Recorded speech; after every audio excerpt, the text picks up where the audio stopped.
A SWOT analysis for agriculture. That's the topic in this edition of the Business of Agriculture. Hey, Damian Mason here with a question before we hop into this episode of the Business of Agriculture. If you farm for a living, you employ a lot of amazing technology, from your inputs that you put into the soil to the tractor that you sit in, your combine, the amazing data that it harvests. But has your soil analytics kept up technologically with everything else in your farming operation? I would venture to say that no, it is not. Sure, you check for your nitrogen, your phosphorus, your potassium, your micronutrients as well. But what about disease pressure? Do you know what diseases and what pests you're going to face next year? No, you don't. But you can now figure that out with Pattern Ag's predictive analytics. Think about it. They can tell you now with testing what the likelihood of facing nasty diseases, things like cyst nematode or sudden death syndrome, what the likelihood of you having this in your field. Then you know how to prepare, how to treat, and where to invest your money. It's using technology to make you bigger yields and therefore make you bigger money. Go to www.pattern.ag to learn more. They are pioneering the way in predictive agronomy.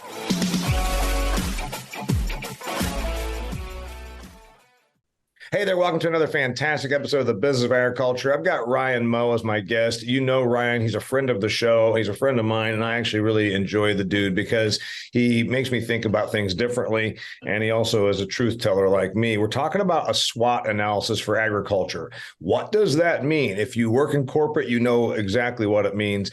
It's probably been something for the last 10 or 15 years. It actually was brought up in the 1960s. Like a Stanford professor developed the strengths, weaknesses, opportunities, and threats analysis. Did you hear that? Strengths, weaknesses, opportunities, and threats. No, I wasn't talking about SWOT like the movie or SWOT like the 1970s era TV show that you may have watched if you're my age. I'm talking about strengths, weaknesses, opportunities, and threats.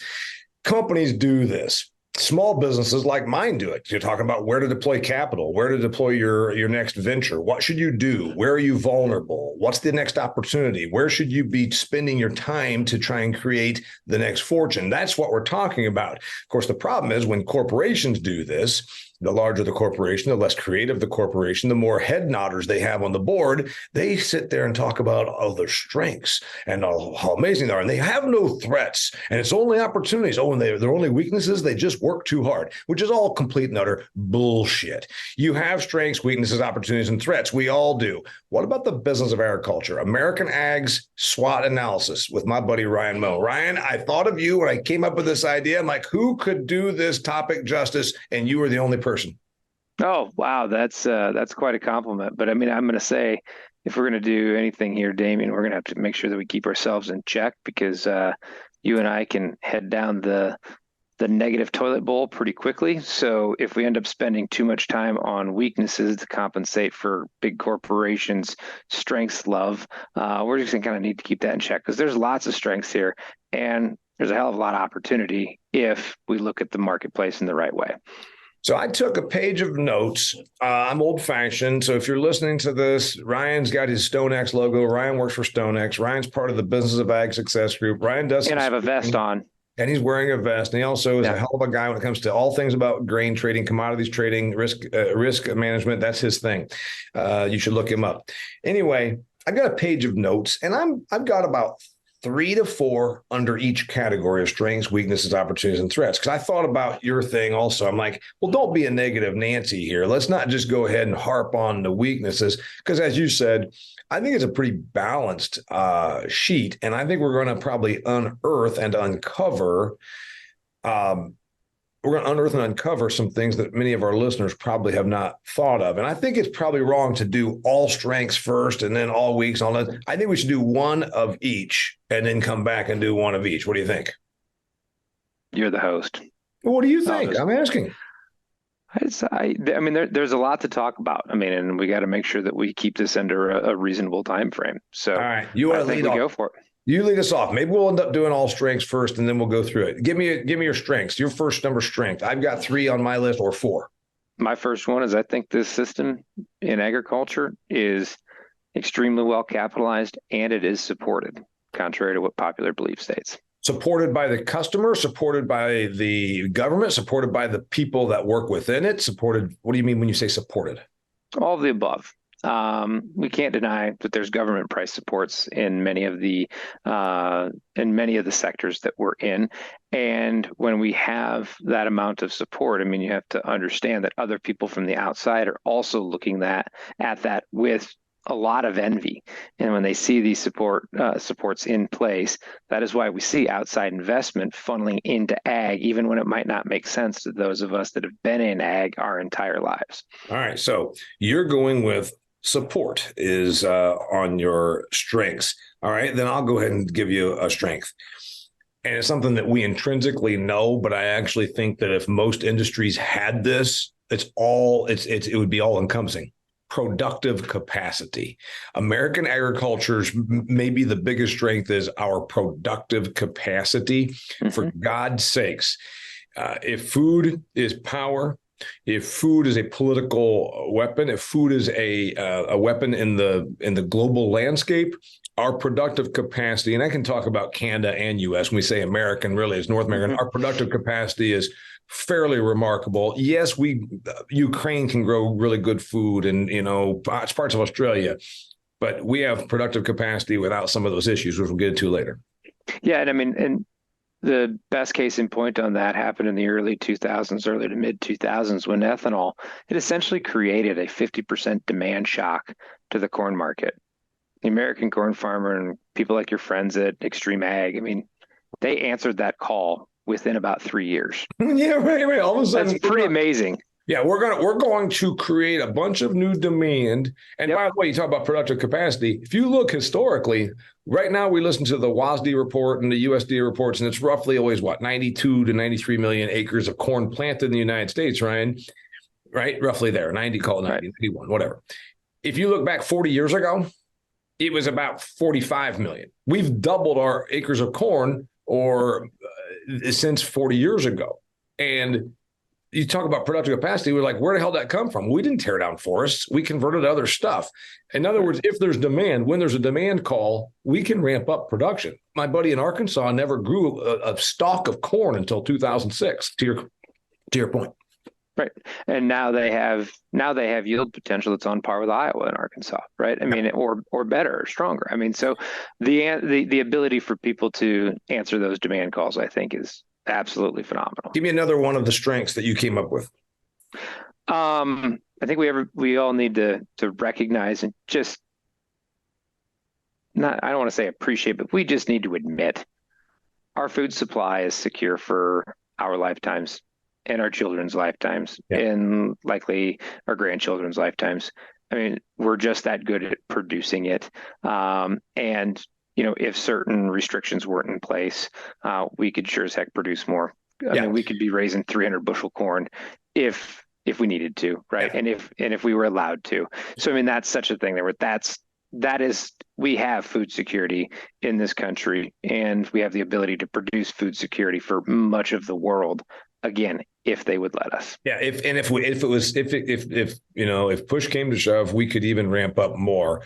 We've got acres that are idled. We got all those kinds of things. We could do that. And I'd even throw in one year thing about security, about food security. I'd say we have not only secure, and we not only have a secure food industry, we have a safe and abundant and largest variety food. So I mean, when you think about in the history of the world, I mean, in the history of the world, we have the safest and most abundant food supply in the history of the world. Yep. And I'm going to go ahead then and give you one of my strengths on that same token.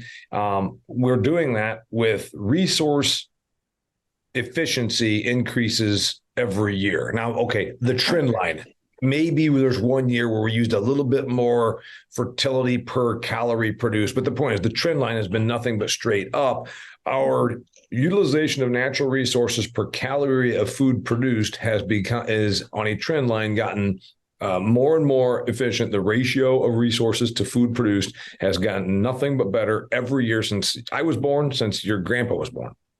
Yeah. And, thank your local agronomist for that. I mean, look at what they can do from a technological standpoint to help raise crops in the conditions that we had. I mean, if you can imagine what this would have looked like in 1980, if we had 1987 genetics with the second half of August that we just had here in much of the Midwest, I mean, that would be terrible. Right. Instead, And, we're sitting here fighting over the last couple bushels an acre yep. on a USDA supply and demand All sheet. right, give me another strength. You got one? The innovators. I mean, I think the innovators are going to be they're going to be the big winners in the future here. When we talk about innovators, we're not talking about some big tech money coming from the coasts into the Midwest to try to help people raise more corn or market their corn better. It's innovators that are going to be actually putting out products and services that help the client succeed. Mm. And those are going to be the people that are going to be the winners, because the trend in agriculture is absolutely undeniable. There's bigger and fewer producers. There's bigger and fewer, literally everything in this marketplace. And those that innovate and can do more with less are going to be the winner. And they have to be the winner just due to demographics in rural population settings. We're going to get to the issue of consolidation in a little bit. I'm going to piggyback right on what you said. My bullet point under strengths for my third entry on strengths for American agriculture was innovation / tech adoption. We had automatic driving. I'm sorry, remote steering, whatever the hell you want to call it. A tractor that drove itself before there's ever Google saying they're going to have a driverless car. We have had some amazing technological strides in this industry that, again, have helped us on resource allocation and resource efficiency. I can go to my own background in dairy. You can say, okay, we got robotics so that we don't have to, right now we have labor shortages. We had robotic milking devices like 20 years ago. And I mean, it's getting more widespread now because the cost of labor and the availability of it. So tech adoption and the innovation is one of agriculture's great strengths, which creates surpluses. And it creates cheap food, which, of course, the Farm Bureau loves to tout. It also creates surpluses, which make you food secure, and that's fine. That's a good thing. So that's where I went with that. Well, and I mean, but the warning on that, though, is that we don't need any more of these innovations coming into our marketplace that are solutions seeking a problem. Yeah. When you have somebody that's based here in the Midwest that sees a problem and comes up with a solution and has the mental capital and wherewithal to do such a thing, to actually solve a problem, those are the innovators that are going to stick, and they are out there solving real problems, and they're out there actually fixing things that do plague us in production agriculture. Something you and I and Todd and the rest of the group with the Business of Ag Success Group talked about was that for some reason ag's become sexy in the last 5 to 10 years. After GMOs, then it was kind of a lull, and then biologicals and ag tech. It's like a hot place for the Silicon Valley money, for the venture capital money to come to. And like you and I talked about on the Business of Ag Success Group, it's neat that you can do this. It's a bit like, the old thing, it's neat to ride wheelies on a tricycle, but what the hell does it do? What does it accomplish? And some technology, unfortunately, is riding wheelies on a tricycle.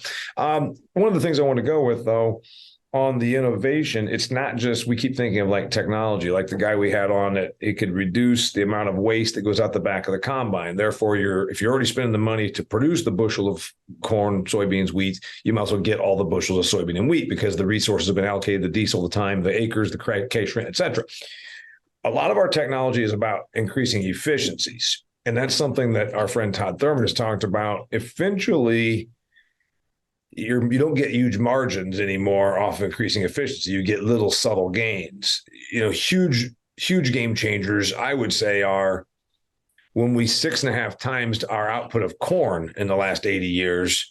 That wasn't just efficiency, that was growth opportunity, right? And so one of the things that I'd like to see more innovation come in is, instead of just efficiency, I'd like it to come into growth of margin, growth of profit, growth of return. So I think the word efficiency is just totally bastardized and misused in agriculture. I know you're going to tell me, because you have a brilliant point. Efficiency is overused. It's maximized. Optimized. We need optimization. You can efficiency your way into bankruptcy, but if you're optimally running an operation, it's a different definition. And people really need to understand what the difference between optimization and efficiency really is, and how that impacts their business and what that means, because it means something different to everybody. But people want, oh, I'm just going to be more efficient than my neighbor, so then I'm the last one to go bankrupt.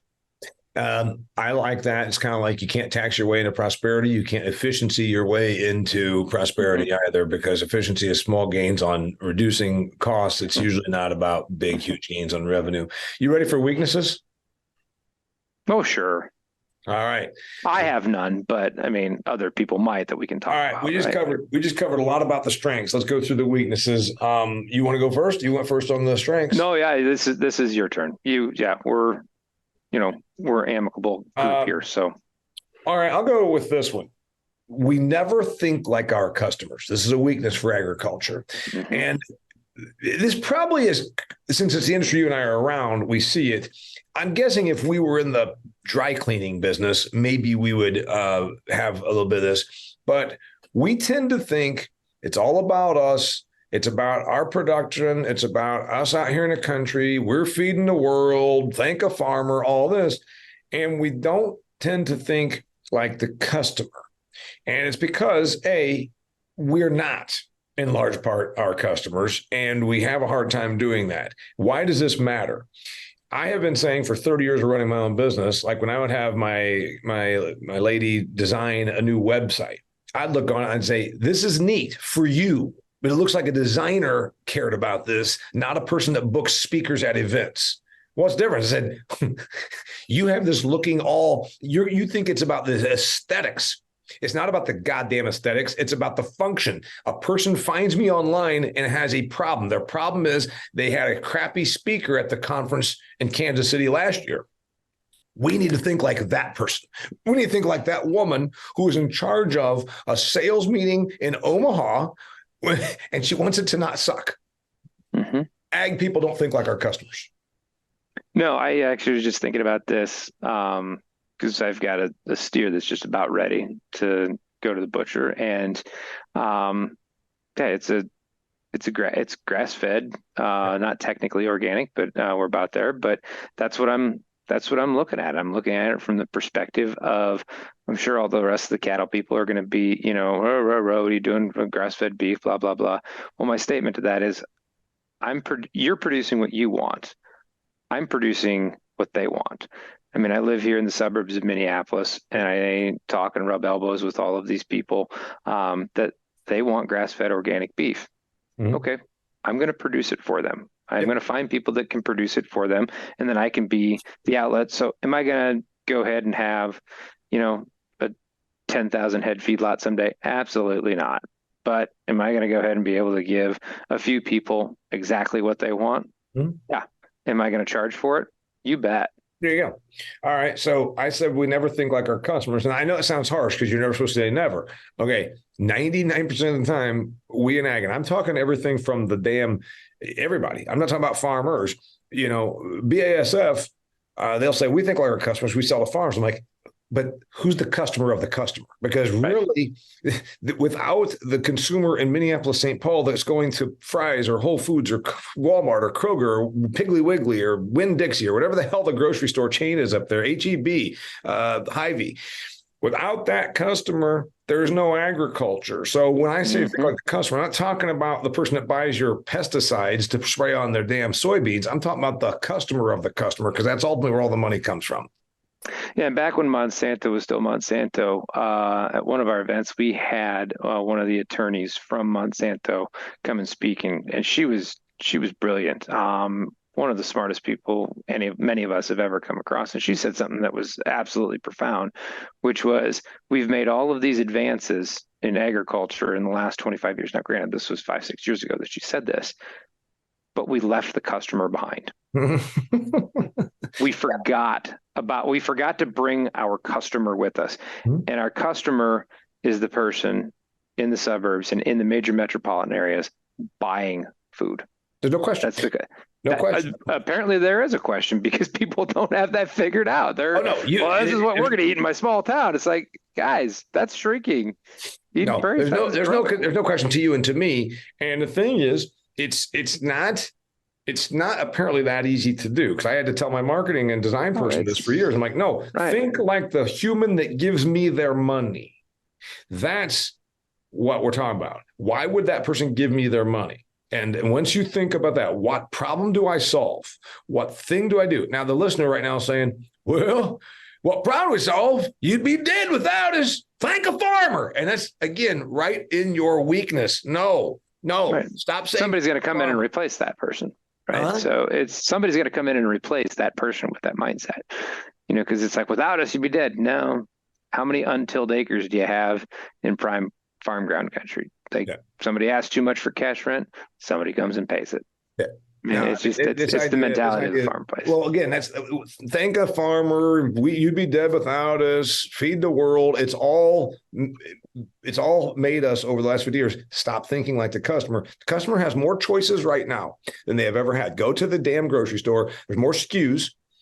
There's more choices. There's everything, and we're still out here not thinking like the customer. So anyway, that's mine. What's your weakness? So my making a joke of myself here from just a little bit. I think the biggest weakness that we have, we in agriculture, yes, that we in agriculture have, is that we don't think we have any weaknesses. Growing up, it was that jack of all trades that was the most successful. That was that person that was in farming. Then we went to an overly specialized place, right? Instead, we need to actually be able to take an accurate assessment of what our strengths and weaknesses are, and then find a way to outsource the weakness, and not outsource the weakness to your brother-in-law or just somebody that you happen to know, or the best option that you have in town. Those aren't good offsets, because then they have a bad experience with somebody that does something that they don't do well, and they're like, well, see, this is why if you want anything done right, you have to do it yourself. Yeah, right. I mean, there's extremely qualified people that aren't living next door to you, that are fantastic CPAs, they're fantastic wealth managers, they're fantastic at succession planning, but you just have to go and look for them, and that's who you want to offset your weaknesses. Nobody gets into agriculture due to a passion for personal finance. Yeah, right. But in the end, that's what people want to do, is they want to make money. And so do the things that you do extremely well. And then those things that you don't do well, outsource to somebody that is really, really good at that. Okay. Is it the weaknesses that generally you think ag people, and this, it sounds like they try to wear too many hats. You sound like we're talking about farmers, but really it's not the case, because we have a farm mentality among many of us that work in this industry. And you're saying the weaknesses that we think we have no weaknesses. I'd say there's this idea, we're worse than most industries about things like estate and succession planning, about the legal aspect of things, because we don't want to, it's not what we like to do, so we just don't do it. And I think, again, you went and asked the dry cleaners that had, the person that owns 6 McDonald's franchises, I'm guessing they have a better business plan, business prep, succession plan, team of lawyers. I have an attorney, I have a state attorney, I have a friend attorney that I asked for who to hire for other stuff. I have an accountant. I go through these things, and I'm like, if you're a farmer, if you're a small business person, if you're an ag retailer, you better have all this stuff also. These are big businesses. Right. I mean, these are huge businesses nowadays. I mean, these are not small numbers that we're playing with. It's hard to not be a multi-million-dollar entity in ag right now. Yeah. I mean, and so that the small farmers are worth that much. Okay. I was going to keep it doing ag. It's for the whole industry. Here's a weakness for the whole entirety of ag. And I'm not talking about, this is everybody, all of us, however many million of us, 1%, 2%, however many, several percent of us work in this industry. Ag is terrible at fighting. We don't fight our detractors well. We don't fight in politics well. We don't fight for our industry well. We are the worst. We are the goddamn Washington Generals playing the Harlem Globetrotters. In case you don't know what that reference is, the Washington Generals have never beaten the Harlem Globetrotters since the 1930s, when the Harlem Globetrotters were invented. We are the Washington Generals. Sometimes I wonder if we're picking the wrong fights. Well, you said that in one of our Business of Ag Success Group meetings. We're fighting Chipotle and Burger King for their advertising campaign. I've pointed out again and again. That farm babe, she's a friend of mine, Michelle Miller. She went all crazy and got all social media Burger King's being anti-farmer. I'm like, no, you silly shits. Burger King is telling the customer, eat all the Whoppers you want. It's okay because our beef is earth friendly. And instead, the beef farmers, and God knows the National Cattlemen's Beef Association, which is one of the most useless organizations in American agriculture. Going on that again, are we? The Burger King tried to tell the customers, go ahead and eat your Whopper guilt-free because we are buying beef that's got a special ration that's good for the earth. And instead of applauding that, saying, hey, they're telling people eat all the beef you can, we fought them. We didn't. The beef people did. I mean, there's some of that stuff where, hey, did the farmer get paid extra margin for making a Whopper, a feel-good Whopper? I don't know the answer to that. If they created that bifurcated market to where, hey, I'm going to go ahead and sell this specialty beef into a fast food restaurant and they got paid for it, isn't that a win? Again, you're right. We choose the wrong fights and we fight them poorly. We succeeded. Right. We succeeded in punishing a fast food company that clearly is pro beef. It's not like we went to the tofu company and got mad at them. We got mad at a company that's doing their damnedest to sell more cheeseburgers. Wrong fight. But a soybean farmer can look at, okay, I can raise tofu beans too. Yeah. Right? You can profit off of that acre as long as people are eating something, right? Give me another weakness for American ag. Let's see. You made your notes. Yeah, I did, but I kind of gave too much away in my first one. All right, so you go for it. Yeah. All right, I'll give you one more, and it goes back to that kind of thing, somewhere between commodity mindset and choice, and it's about again realizing the customer. We tend to think that like commodity producers, and then we think that the customer doesn't have a choice, and we should probably again thinking like the customer, or more importantly, thinking like the marketplace. The customer has greater degree of choice than they've ever had, and the idea that they don't is foolish. And so we should, and one of our weaknesses, we don't sometimes realize the amount of choice the customer has.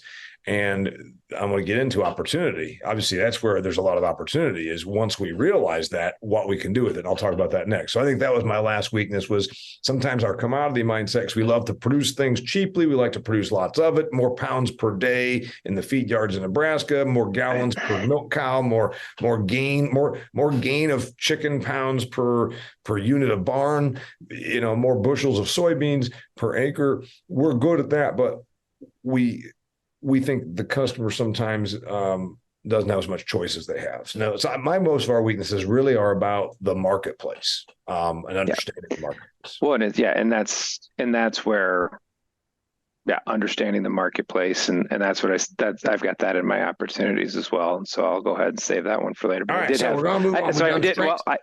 I did have the other weakness here. I found it in my notes here, and it's I probably walked around it on purpose because it's probably some people are going to consider this a little bit confrontational. I think a big weakness is the fact that a lot of businesses in farming are family businesses. Extremely unpopular opinion on that one, but if you have a business in which you can't actually make an objective decision, that is a weakness. If you can't go forward and do something because it's the right thing to do for the business because you're worried about upsetting your brother-in-law, then you don't have a healthy business. You don't have a healthy business model. Everybody needs to separate out Thanksgiving dinner from what's going on between 7 and 5 on the business. And so if you can't sit there and focus and do things objectively because, well, this is so-and-so's pet project and this is what they want to do and this is what they like to do, that's a massive weakness that holds a lot of operations back, especially once the patriarch and matriarch die off and are able to go ahead and make sure that the cooler heads prevail. Right. That's a brilliant point. And again, they'll think we're talking just about farm operations, that's not necessarily true. There's all kinds of ancillary ag, and from ag retail to the guy that spreads your lime and has 4 trucks, and it turns out that 3 of them are driven by his sons and sister. Right. So there's a whole bunch of it. Yeah, and the thing is, it's not that family is bad. Certainly, we're all family people. It's not that family business is bad. It's that when family business says, "Well, here's my son, and he's lazy and stupid, but I'm going to make sure that he gets propped up into this position." It's like, well, good. In 20 years, maybe 8, I'll be at the auction and I'll buy all your assets. Huh? This kid was born on third base, yet convinced he hit a triple, and he's my heir, so therefore that's where it goes. I mean, great. There's a great TV show on Netflix called Bloodline, and it's about a resort down in the Florida Keys. And the mom comes out and she's like, "Oh, he just had a stroke, but he's going to come back. He's going to run the resort and live forever." Dies the next episode. Family's fucked. Right. But they don't sit there and look at that. So think about those things. And then, so you have to sit there and be able to have an environment where you can make business decisions objectively. And if you cannot, you have to admit that's a weakness. I absolutely love your point right there. And we've covered strengths, we've covered weaknesses. His name's Ryan Moe. He works for StoneX. You should find him. Look him up on social media. Ryan Moe, M-O-E. He's brilliant. And he's going to get to opportunities and threats with me, the SWOT analysis for American agriculture. Before we get into that, I want to ask you, especially farmers, there are countless apps out there for you, but you know that probably half of them aren't worth a damn. AgVisor Pro. I'm wearing the hat right here. AgVisor Pro is the one app you cannot afford to miss out on. Why? Because it can actually help you save money. If you need proof, the point is you're getting answers to questions and you use your phone. You have this phone. It's an amazing device, more intelligent in your hand than the Apollo program had, for God's sakes. Use it. How do you use it? You put the AgVisor Pro app on your phone. If you don't want to take my word for it, listen to Mackenzie Fingerhut, who is an Albertan farmer.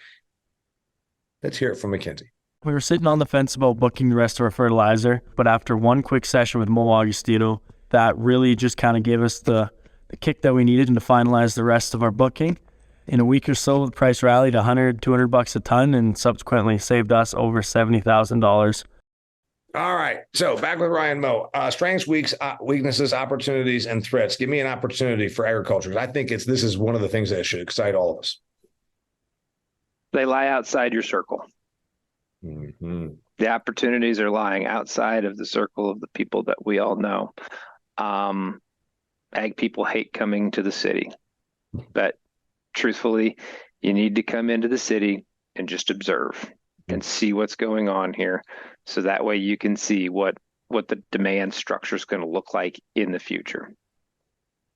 I agree with that. I recorded a video once that said, remember, opportunities come from people, and I have a misanthropic side and I get annoyed. My years of traveling have made me not like to be around humans sometimes, but every opportunity that's been presented to me, granted, I've invented or capitalized on them. They come from other people. And as you say, they're probably not going to come about from the guy you drink coffee with down at the corner diner and bitch about commodity prices. So I agree with that. I'll go with the echo chamber. That's the echo chamber that most of us spend way too much time in. That's a brilliant point. Along the idea of opportunity for money, there's an opportunity for money, I believe, on value-added higher-end products. And this goes back to that thing about thinking like the customer. You just pointed out you're going to have a semi-organic, grass-fed beef that the neighbors that you have in the suburbs of Minneapolis want and will pay a premium for. We have an opportunity now. Granted, in the last 2 years, we've seen food inflation. That's the first 2 years, really, on a trend line for the last 40, where, since the 80s, where we've seen a food inflation problem. In general, food as a percentage of American income has gone down every year for the last 40 years. So the last 2 years, not good. But in general, the consumer has more money to spend on higher end stuff. There are massage parlors, and I'm talking not like the trucker kind where you go in there and get naughty. I'm talking about where are we? Are you sure? Where are you going with this? In my hometown of Huntington, Indiana, which is a factory and farming town, there are day spas. And you're like, this didn't happen in the old days because nobody thought, hey, I'm going to go and spend $85 for a 40-minute session to get pampered. Think about this. Even in small towns, we have a demand for organic produce. We have, in other words, the consumer is showing us they're under a little stress right now because of inflation for the last 2 years. But in general, we have a higher end consumer that can take on more high end and value added products. And that's a real opportunity for ag because we don't just need to sell them generic white bread anymore. We can sell them, blessed by a rabbi, wheat bread that was made out of organic wheat that was, stomped on by monks, whatever the hell you want. We have a consumer that can handle that more. That's an opportunity. Yeah. And the food inflation thing, I mean, that's more about labor costs and rent values as the real estate market has just gotten red hot. So that has more to do with the fact that we had a more demand than supply in grains for a while, but that's something that's in the process of being resolved, as it always is. But yeah, so no, I agree. All right, give me another opportunity. I've got another one about money, but I want to hear yours. Yeah, we need to go other places and we need to see what else is out there. There is international opportunities that exist that we are not uncovering, and we need to actually push those that represent the industries that we are in to go to some of those harder to reach places. You mean markets for our products? Markets for our products. We talked about our ability to produce. We need to be able to find markets for those. And that's what the associations need to be doing. And folks need to be asking those that are the representatives of the association, hey, will you come vote for me to be a part of blank, blank, blank board? Question that every producer needs to ask, what are you going to do to create demand for the product I can produce? Pork. And that's a huge opportunity because there's a lot more out there to feed.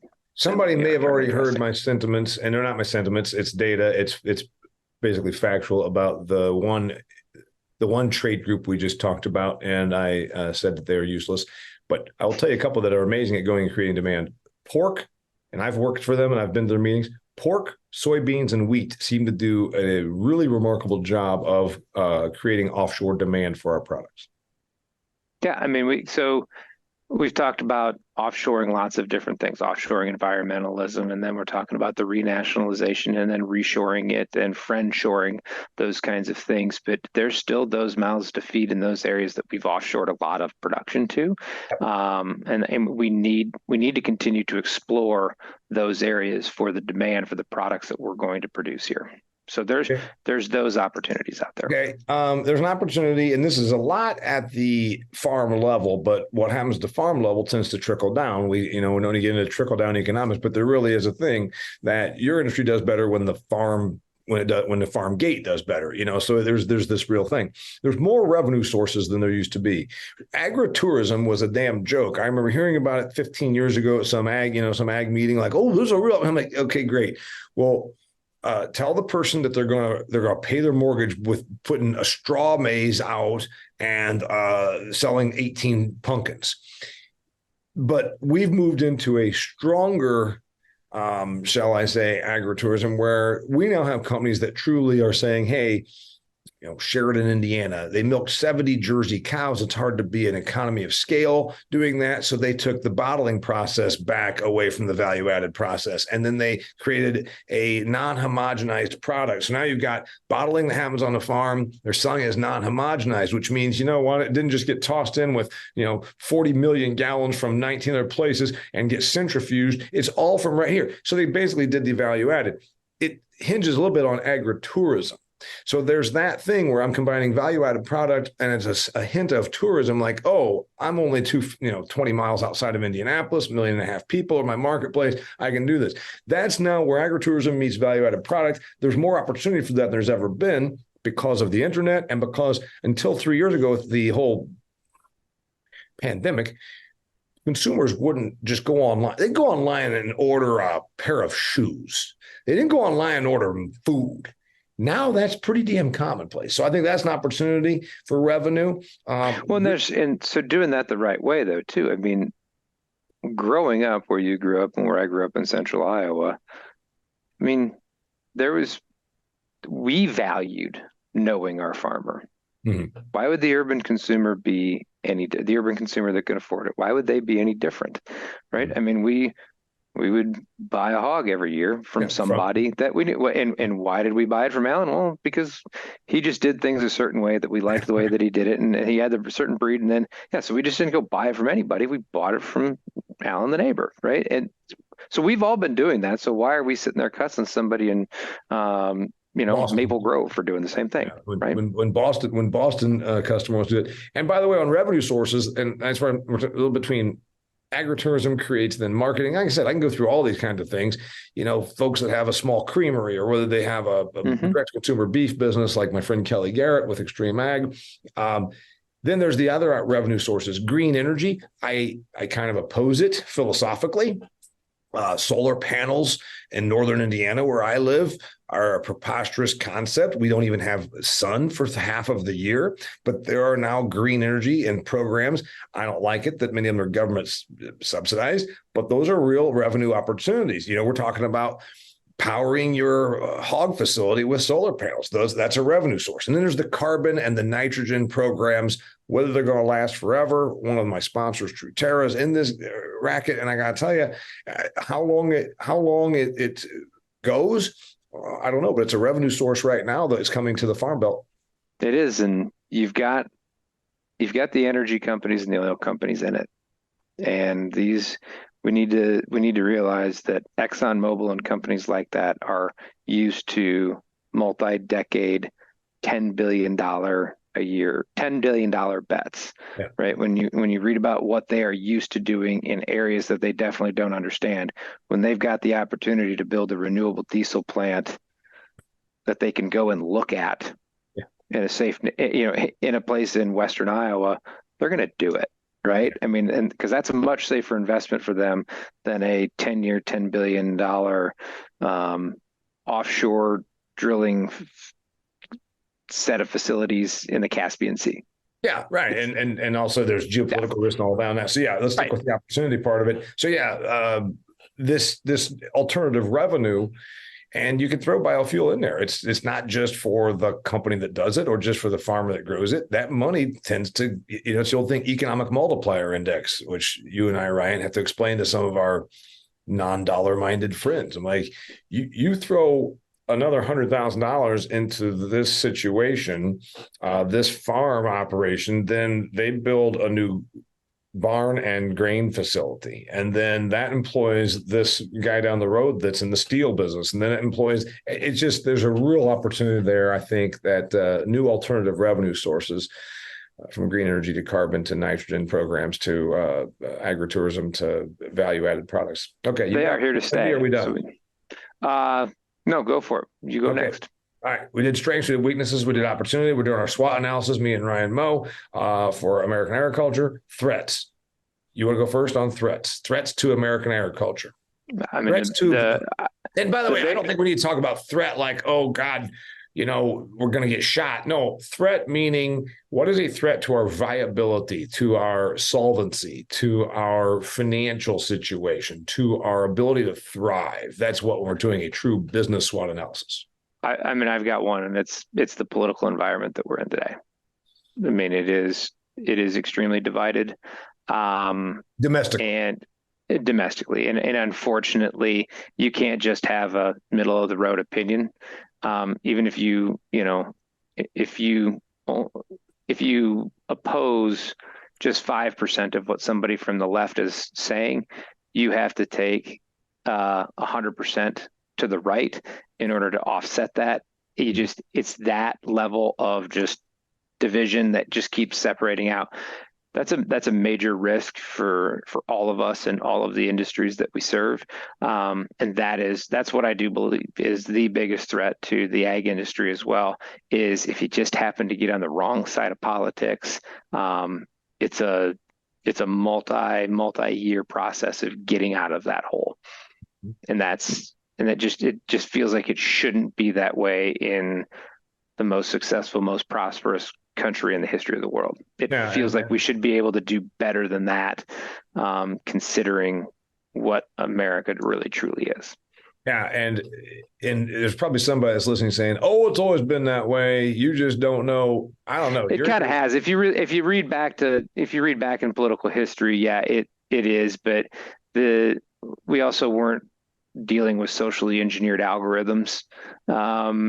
That's putting us in, that's intentionally putting us into the echo chamber. I mean, you can talk about the power of the post office back in Benjamin Franklin's era and how that was such a major influence. I mean, you can go back to all of these periods and talk about conflict and stuff like that, but we have a massive issue right now with the echo chamber just dividing us further and further and further and further apart.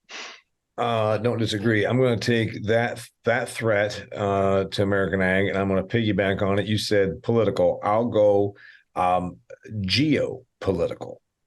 Okay. We have, I think, the biggest threat, and I'm going to put these in order. The biggest threat right now to the American agriculture as we know it is that we are in a world that is more volatile than we maybe quite understand.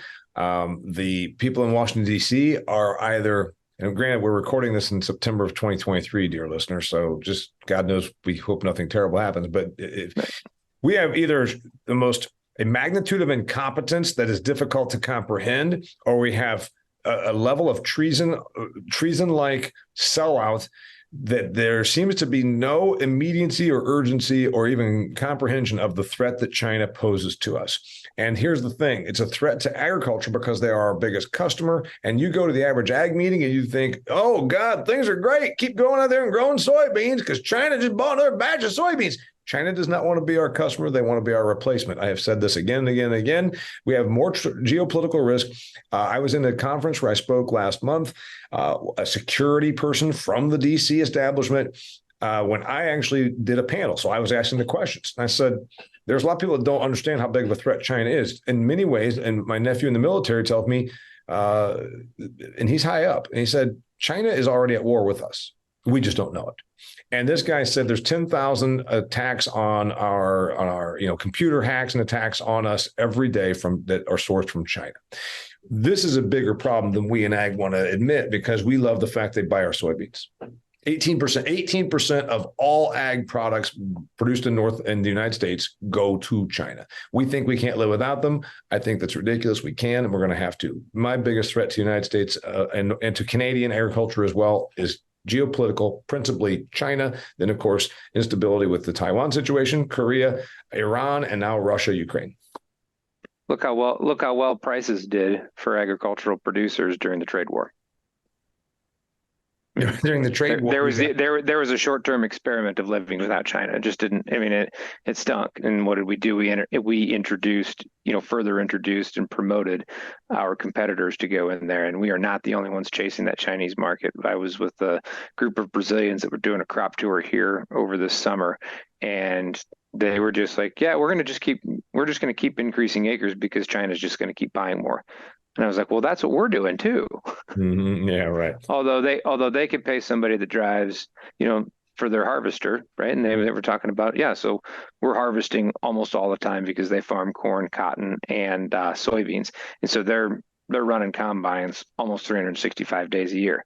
Mm. The highly skilled labor professional that is driving that harvester makes $10,000 a year. Yeah.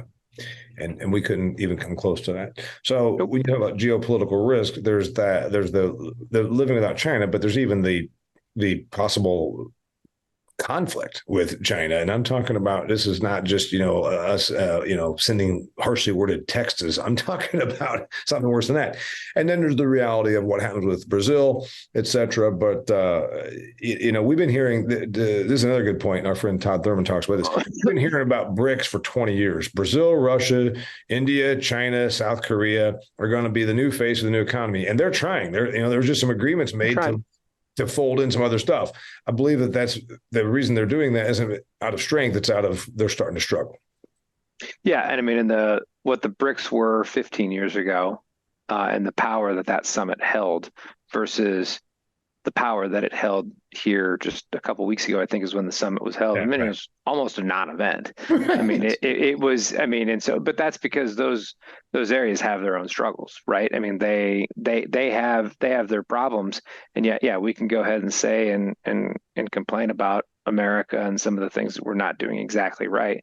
This is still the greatest country in the world to live in, and so we just gotta go ahead and maintain our position in first place. The BRICS meeting was almost a non-event, Ryan says. almost non-event, just like a football game day at Iowa State. Ouch. I had to do that for you, but you know what? You could do it right Too back. soon. Or a football Too game soon. day, or a football game day in West Lafayette. Yeah.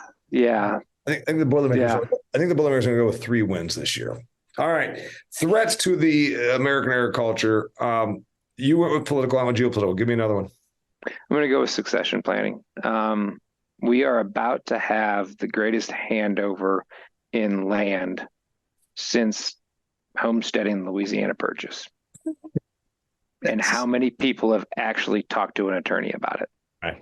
And their accountants and gotten right. And running this like the multi-million-dollar business that it is. And people are like, well, it's just going to go ahead and work itself out. I guess I'm going to have to just, the cards will fall where they will. And we just have to be more professional about that. I mean, there's some very small things that a person can do that can have a massive impact if something bad happens. Yeah. And those are things that people really need to be spending more time on. Nobody likes to talk about dying, but the reality is Father Time is the only fighter that's undefeated. Well, I'll give you an example. We see this all the time. And, you always think, okay, this is people that aren't very sophisticated. Sometimes you're talking about, operations. And again, you probably think we're talking about only farms. It's not just farms, but that's principally where a lot of it happens. You're talking about sometimes they've got like $3, $5, $7 million of assets, and it's not even, and then it just creates all kinds of strife. I'll give you a threat. Environmental policy.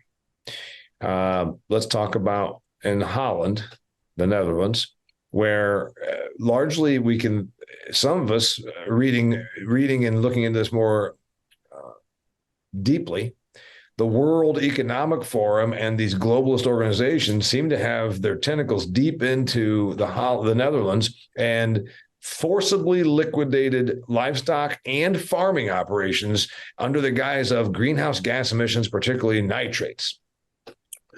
This is environmentalists, the kind of people that are out here gluing their hands to crosswalks to stop traffic under the climate crusade, don't realize they're being used as pawns by the powers that be, because the land that was forcibly liquidated under the guise of it's bad for the environment actually got probably bought by a developer to build houses, because Holland has 17 million people in a country that's 1/3 the size of Indiana.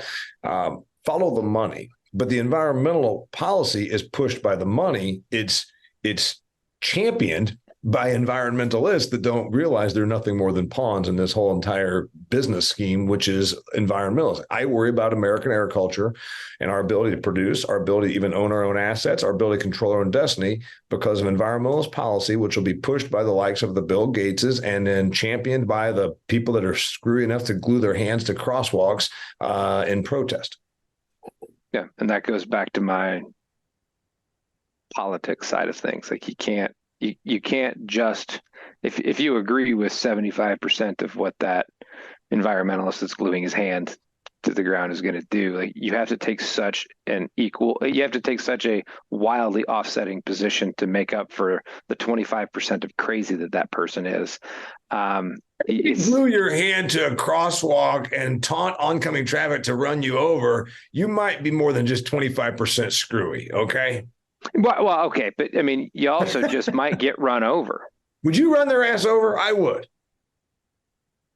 I mean, I got some things I want to do, but so I don't know. I'd probably at this stage in my life. You're late to pick up your son, and there's an environmentalist out claiming that internal combustion cars or trucks like the one you have are bad for the environment, and they've glued their feet to the crosswalk. You can't get through. Do you run them over?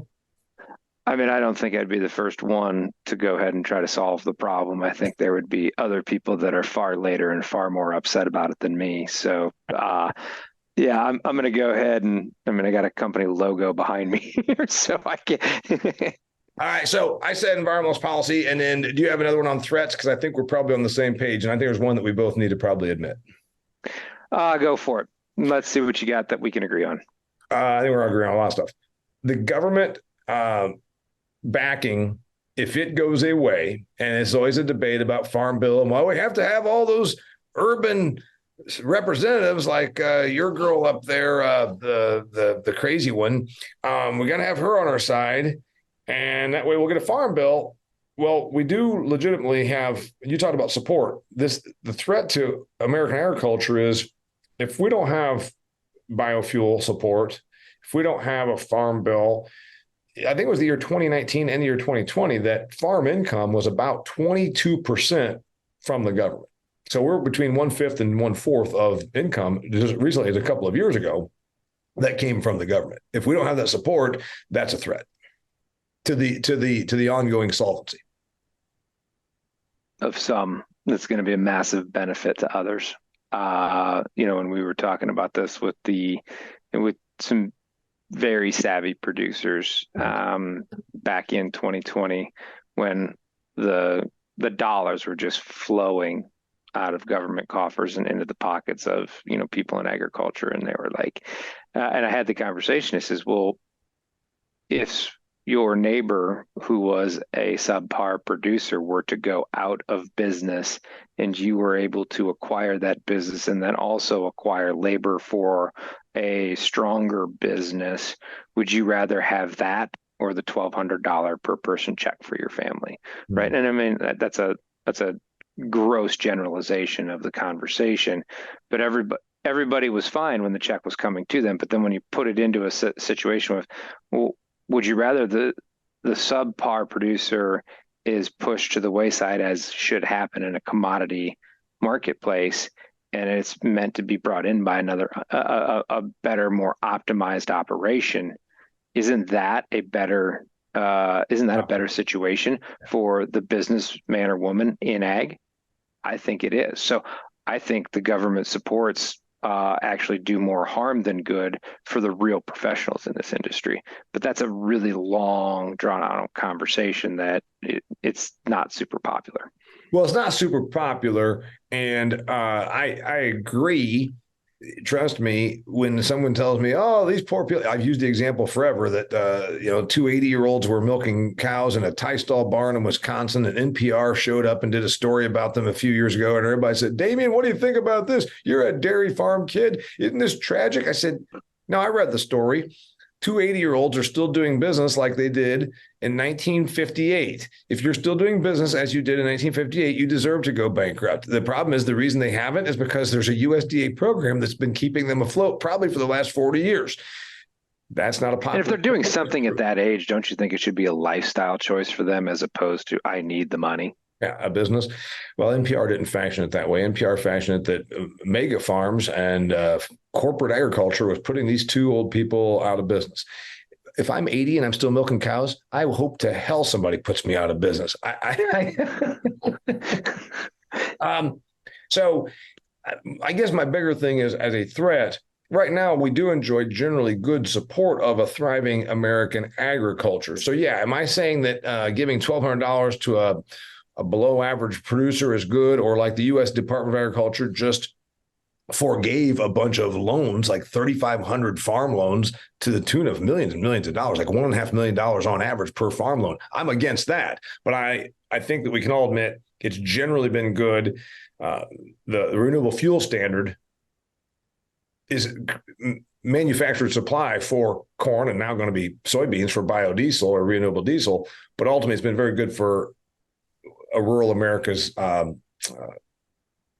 vibrancy. Yeah, I mean, and that's back to one of my strengths that I brought up first, which is the current level of support. Right. There's appropriate, but it's such a thing though, where if you enter into a system where there is so much support that you create a large number of participants in the system are in it simply to game the system, you are going to introduce a lot of outside attention that you don't necessarily want.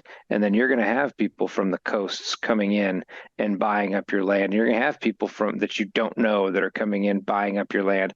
and they're going to be like, well, why is, blankety blank fund from Florida or Arkansas or Washington State why is there coming in and why is buying there farmland? why is there a hedge fund buying this hogs facility and Yep. 1,000 acres to the west of me? Well, because the government propped up Yeah, they've come in and realized that they can game the system as good or better than the person who has their feet in the dirt in that exact they're location. chasing returns with that. Do you got any more threats for me? There's lots of them out there, but we've spent a lot of time on this, Damian. All right, I know we have. This is the longest podcast I've probably ever produced. It's also one of my favorites. I'm going to throw one last one at you. The consolidation within ag that you've already alluded to, is it a strength? Is it a weakness? Is it an opportunity? Or is it a threat? Or is it all the above? Because I put down consolidation with a question mark, and I didn't know where to put it. I want to know where you put it. It's inevitable.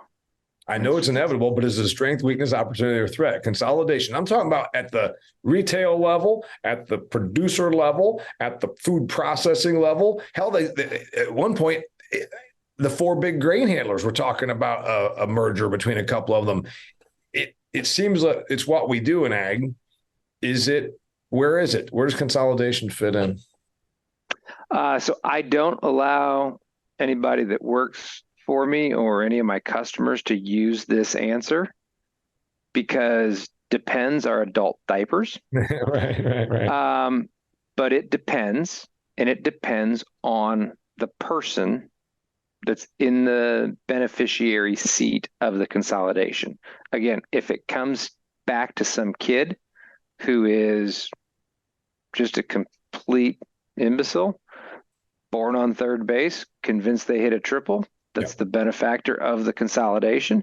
It's a very short-term story with a very bad ending.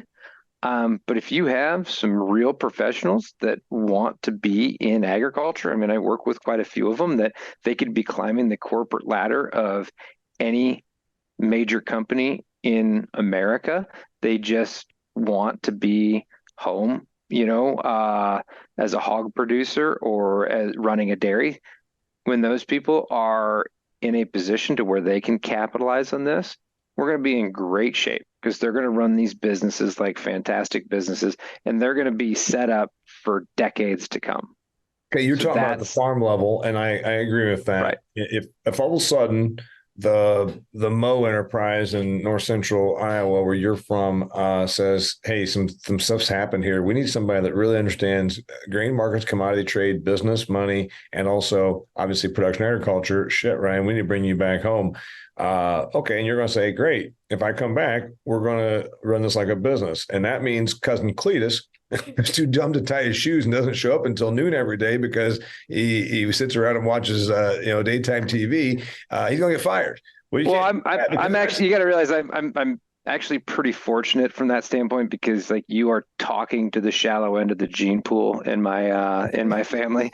So I've got cousins and brothers, and a brother that is far, far smarter than I am. And so like they're going to be in good shape. So I'm gonna go back to consolidation, but it's because depending on what thing we're talking about, I think it can be all four. If you are okay, and I'm not talking about just farming. We've got less chemical companies today than we had 6 years ago or 10 years ago. We have less seed companies than we did 10 years ago. Arguably, we might still have more seed than we need. we have less machinery manufacturers than we did when I was a kid and even 30 years ago. There's less of everything, including farmers or farming operations. Now, the truth is there's still a bunch of, 5 acres and some organic rhubarb or whatever, but I'm talking about farming of scale. We know it keeps consolidating. It's a strength from the standpoint they tend to be better at the money and at the economies of scale. It's a strength in terms of you probably don't get big unless you are maximizing or optimizing, as you like the word, optimizing output. It's a weakness in that it might limit choice. And let's talk about, again, from seed to chemical to fertilizer to ag retailers, there's a shrinking number of them. So it could be a weakness. It can also be a weakness. It could be a weakness from the erosion of choice. It could be a weakness if you think this is going to invite less. Usually a consolidating, constricting industry doesn't invite a lot of new ideas. It tends to be like, oh, they're getting more commodity mindset. It could be an opportunity that it could actually if you're the consolidator, it can be a hell of an opportunity. Like, hey, there's less people. I can get by with less workers because per unit produced, because employees are hard to come by right now. I can shave into some more and grab some more territories that are more profitable.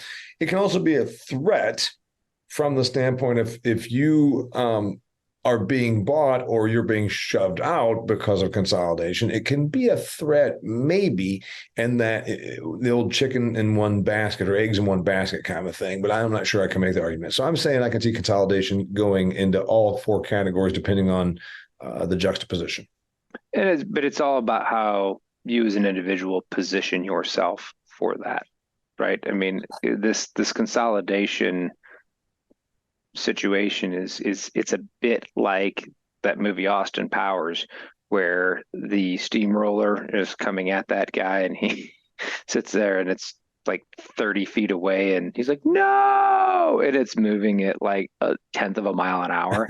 I mean, this is happening, and so people do need to be positioning themselves for this, right? For the oncoming steamroller that's really not moving. Right. It is coming. I mean, and it is inevitable. And so what are you doing for yourself and for your family and for those around you that are important to you to be on the right side of that consolidation? And then again, if you have a limiting factor, consider that to be one of your weaknesses and find a way to go ahead and offset that with somebody else's strength.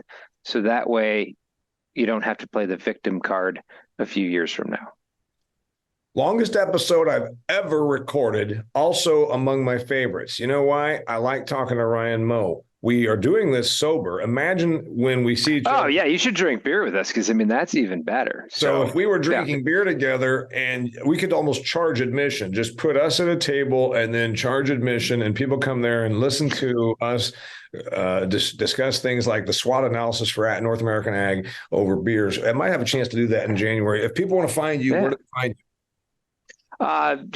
Ryan.moe@stonex.com. That's my email address. That's the best way to go ahead and get a hold of me. We are sitting in such a quagmire of regulations right now in the financial services industry, where they're handing out fines for, speaking on recorded phone lines and stuff. I just have to give out my email, because that way a Fed can be sure that they're looking over my There you go. Now you know how to find him without getting him in any trouble. And he's a smart dude, and maybe you can figure out a way to do business with him. His name's Ryan Moe. My name's Damian Mason. We did a SWOT analysis for the business of agriculture, particularly North American agriculture, because that's where Ryan and I both live. I told you to go and check out AgVisor Pro. It's an app you put on your phone. I'm wearing the hat. My buddy Rob Sykes started that company to help you get agricultural information at the tips of your fingers that's not biased. It's also not like going on Twitter and finding out what the Twitter sphere has to say. It's an app that puts your phone, AgVisor Pro. Go get it. Till next time, thanks for being here, man. Thank you. Till next time, I'm Damian Mason, and this is The Business of Agriculture. Hey, thanks for being here. This episode of The Business of Agriculture was brought to you by Pattern Ag. You've heard me talk about Pattern Ag because I think it's a pretty cool concept. New technology that allows you to predict the problems you're going to have and therefore treat them before those problems cost you money. What kind of problems am I talking about? Pests and disease. Things like cordon rootworm, sudden death syndrome, cyst nematode, and a whole bunch of other bad things that happen out there in the field that can cost you money. Guess what? Pattern Ag will let you find out ahead of time if the disease or the pest pressure is there, and therefore you're treating it before it costs you any money. What a great concept. Go to pattern.ag, that's www.pattern.ag, to learn more about their product, their technology, how it can make you money, save you yield, and also where you can find a rep that can come out there and do the work for you. Pattern.ag.